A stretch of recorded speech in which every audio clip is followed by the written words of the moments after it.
December 12, 2018 తారీఖు నుంచి తీసుకున్న రుణాలు డిసెంబర్ 9, 2023 వరకు 5 సంవత్సరాల మధ్య కాలంలో ఈ రాష్ట్రంలో ఉన్న రైతులు తీసుకున్న 2 లక్షల రూపాయల వరకు రుణమాఫీని చెయ్యాలని మా ప్రభుత్వము ఈ మంత్రివర్గంలో నిర్ణయం తీసుకున్నది.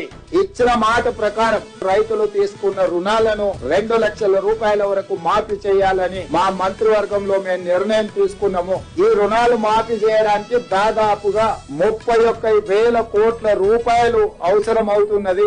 31,000 కోట్ల రూపాయలను సేకరించి తెలంగాణ రాష్ట్ర రైతాంగానికి రుణముక్తి కల్పించి వ్యవసాయం దండుగ కాదు, వ్యవసాయం పండుగ.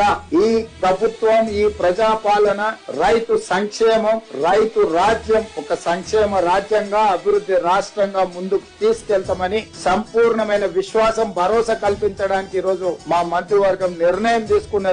ఆ ప్రకారం ఏకధాటిగా 2 లక్షల రుణమాఫీ చెయ్యాలని మేము నిర్ణయం తీసుకున్నాం.